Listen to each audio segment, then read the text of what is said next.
Selamat datang sahabat belajar sains. Selamat bergabung untuk belajar kembali. Pertemuan kali ini kita akan membahas tentang salah satu materi biologi, yaitu daur biogeokimia. Sekali lagi, daur biogeokimia. Daur biogeokimia merupakan siklus materi dengan perpindahan unsur kimia yang melibatkan makhluk hidup dan lingkungan, baik tanah maupun air, yang terjadi secara berulang-ulang dan tidak terbatas. Daur biogeokimia ini berfungsi agar kelangsungan hidup di bumi dapat terjaga. Dalam daur biogeokimia dibagi menjadi dua, yaitu satu, daur edafik yang tidak membentuk gas pada fase siklusnya, dan yang kedua, daur atmosferik yang membentuk gas pada fase siklusnya. Untuk kali ini kita akan membahas mengenai salah satu contoh daur atmosferik, yaitu daur nitrogen.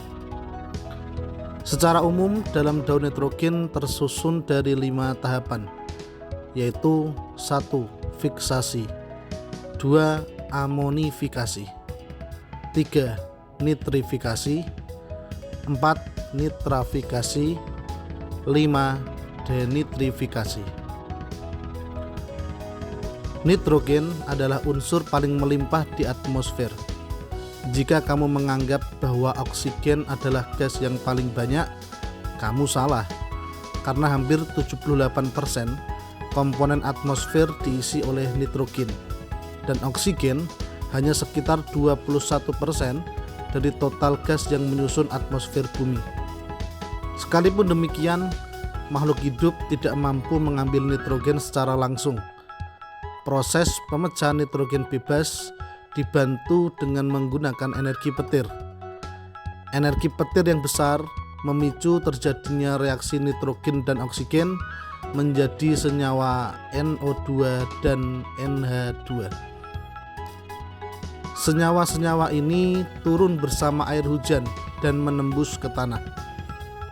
Beberapa organisme mampu mengikat nitrogen dari udara, salah satunya Rhizobium leguminosarum.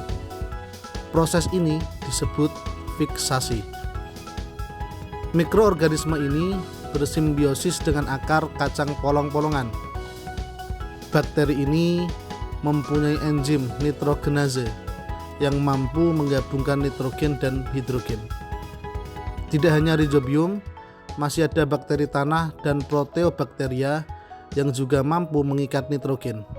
Salah satunya Cyanobacteria dan Rhizonia.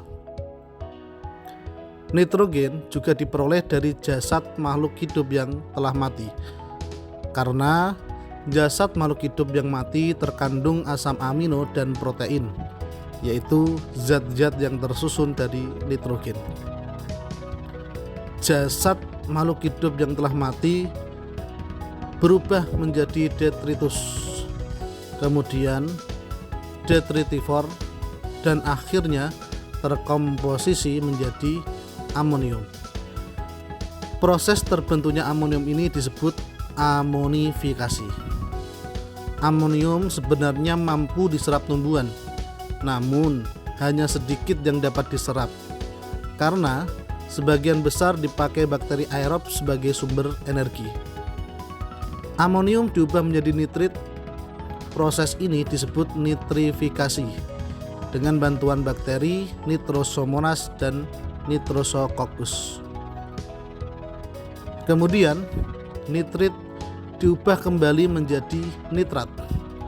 Proses ini disebut nitrafikasi dengan bantuan bakteri Nitrobacter. Nitrat yang terbentuk diserap tumbuhan untuk penyusunan makanan. Ingat, proses nitrifikasi maupun nitrafikasi hanya terjadi pada saat keadaan aerob atau terdapat cukup oksigen.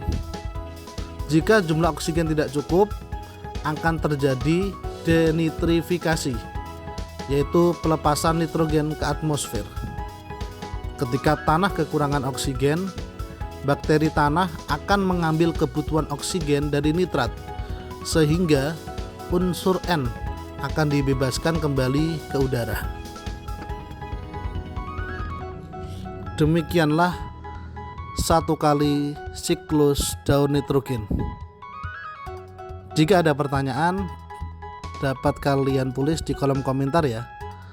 Selamat belajar kembali. Tetap semangat, tetap belajar.